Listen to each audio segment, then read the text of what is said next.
Okay, Assalamualaikum warahmatullahi wabarakatuh. Hari ni kita akan belajar satu topik baru. Tapi sebelum tu saya nak kita discuss homework minggu lepas tu. So kita start iaitu 5A. Nyatakan setiap jenis interaksi yang berlaku antara organisma hidup berdasarkan penerangan di bawah. Okay, kita ada commercialism, kita ada mangsa-pemangsa, kita ada parasitism dan kita ada mutualism. Okay, first kita tengok interaksi antara dua organism. So maksud dia simbiosis. Interaksi ini memberi manfaat kepada satu organisma sahaja dan berbahaya kepada organisma yang lain. Contohnya cacing pita yang hidup dalam usus manusia. So kita tahu bila dia membahayakan satu lagi organisme, maksud dia adalah parasitism. Interaksi antara dua organisme sama juga simbiosis. Interaksi ini memberi manfaat kepada kedua-dua organisme, memberi manfaat kepada kedua-dua ya. Contohnya hubungan antara kulat dengan alga. Bila dia kata dua-dua bagi manfaat, maksud dia adalah mutualism. Interaksi antara dua organisme, simbiosis juga. Interaksi ini memberi manfaat kepada satu organisme sahaja tanpa membahayakan organisme yang lain.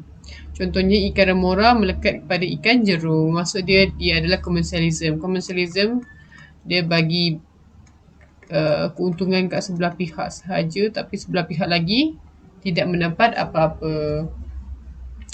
Suatu interaksi di mana seekor haiwan menangkap dan memakan haiwan yang lain. Contohnya seekor ular selalu menangkap dan memakan seekor rusa. Maksud dia adalah mangsa pemangsa. Okey. Itu untuk 5A. Yang B pula. Apakah interaksi antara nyamuk dengan manusia? So, bila nyamuk gigit manusia, nyamuk akan dapat makanan, betul tak? Dapat minum darah kita. Tapi manusia tak dapat apa-apa. Kita akan dapat gatal lagi adalah. So, maksud dia adalah parasitism. So, kita bukan setakat tak dapat apa-apa. Kita lagi dimudaratkan. So, kita akan rasa gatal dan tak selesa. So, satu perbezaan antara mutualism dengan parasitism ialah bila dalam mutualism, kedua-dua organisme mendapat manfaat.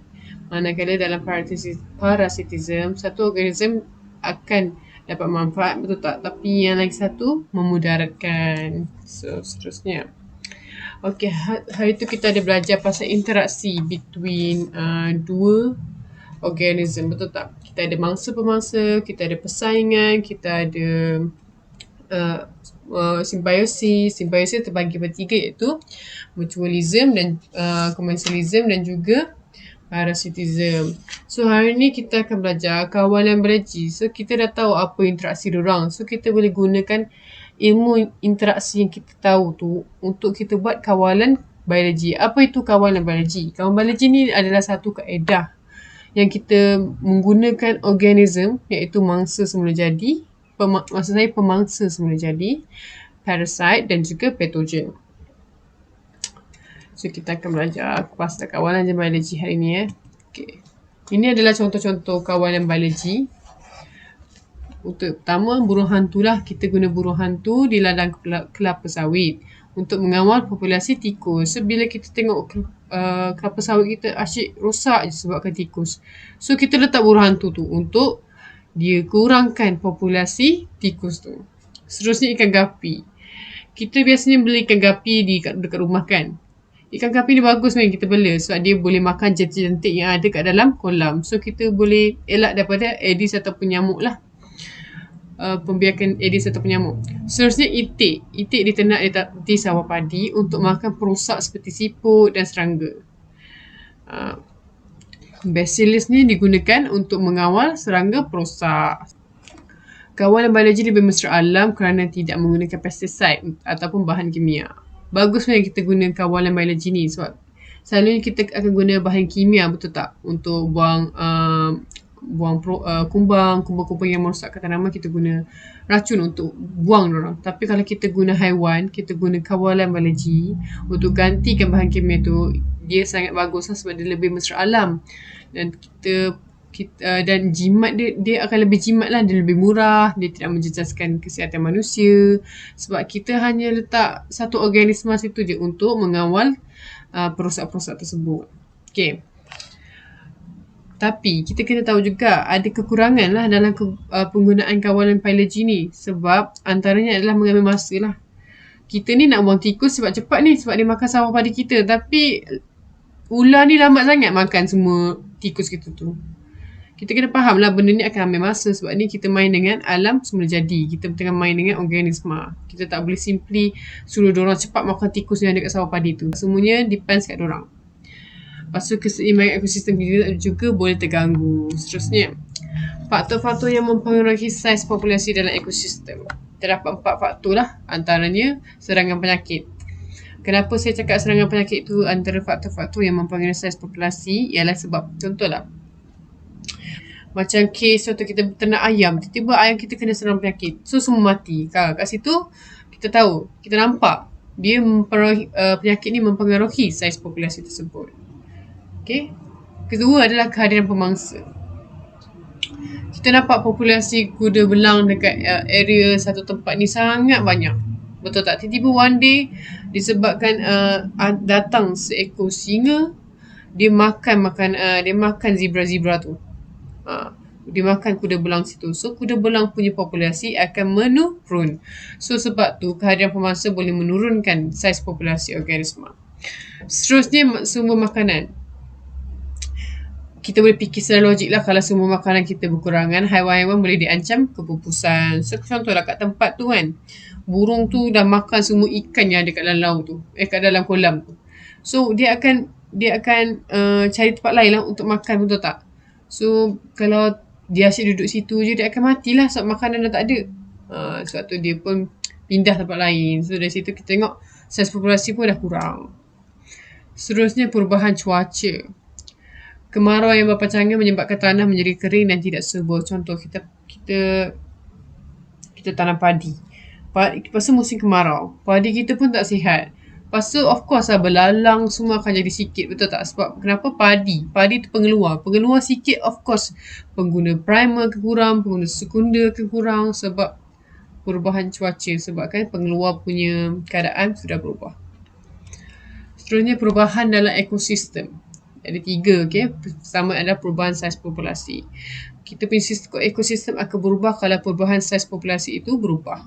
Saiz sesuatu populasi boleh menurun atau meningkat disebabkan oleh perubahan sesuatu populasi yang lain. Okay, contoh kehadiran serangga perosak seperti kumbang yang mengakibatkan populasi tumbuhan menurun. So kita tengok ekosistem kita kan, kita tengok depan mata kita ekosistem kita, padi kita makin banyak rosak. Sebab apa? Sebab populasi kumbang meningkat. Dia berubahkan ekosistem kat situ. Kedua, migrasi. Ekosistem boleh berubah disebabkan oleh migrasi haiwan. Dia migrate dari satu tempat ke tempat yang lain. Sebagai contoh, migrasi bangau kendi. Dia telah menyebabkan bilangan serangga seperti belalang, kumbang menjadi kurang kerana dimakan oleh burung tersebut. Okay. Yang ketiga, itu yang terakhir, adalah kekurangan bekalan air. Sekiranya kemarau yang berpanjangan berlaku, ia akan mengganggu keseimbangan antara populasi. Syaratan makanan juga akan terjejas sebab kita tengok pengeluar tu terjejas.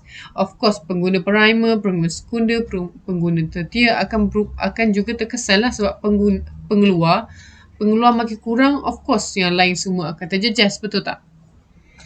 Seterusnya, sebagai contoh lah, kemarau menyebabkan kekurangan padi. Sebab apa? Padi ni memerlukan air yang banyak. So, bila kekurangan air, dia akan memanggulah keseimbangan antara populasi yang ada di sawah padi tu. Yang seterusnya adalah kesan aktiviti manusia terhadap alam sekitar. Penebangan hutan.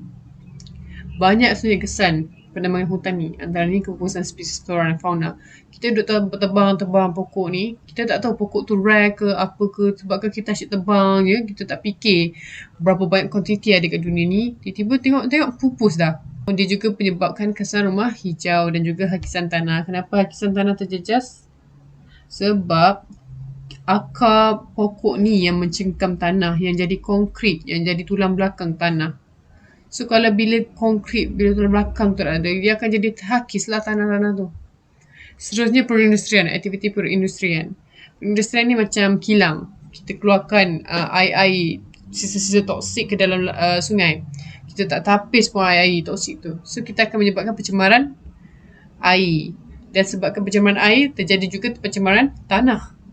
Kenapa pencemaran udara? Sebab kita tengok kilang-kilang dia akan keluarkan satu asap ni yang sangat hitam. Bila dia spread dekat atmosfera, dia akan mencemarkan udara kita.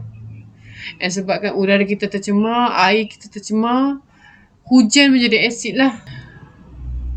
Seterusnya kesan rumah hijau. Seperti penebangan pokok lah. Dia kacau, dia memberi kesan rumah hijau. Pertanian. Pertanian ni memang ada yang bagus, ada yang tidak bagus. Tengok dengan cara kita lah. Macam certain pertanian, dia akan gunakan racun perosak. Nak tempat dia besar, dia akan guna banyak lagi racun perosak. So sini akan menyebabkan pencemaran air lah, sebab racun perosak tu akan pergi ke tanah, dan tanah tu ada air yang mengalir, betul tak? So dia akan merosakkan, dia akan mencemarkan air. Seterusnya tanah juga kehilangan mineral lah, sebab dah terkacau lah. Kita duk guna racun, kita tak tahu bahan dia ada apa, lepas tu dia pula bercampur dengan tanah, and tanah tu menjadi hilang mineral. Yang terakhir adalah pembuangan sampah sarap. Pembuangan sampah sarap akan menyebabkan pencemaran air dan tanah lah, tahu tak? Lepas tu banjir kilat, sebab apa? Sebab longkang tersumbat, sungai tersumbat. So banjir kilat akan berlaku lah. Lepas tu sebenarnya bau busuk. Oh, ini semua orang tahu.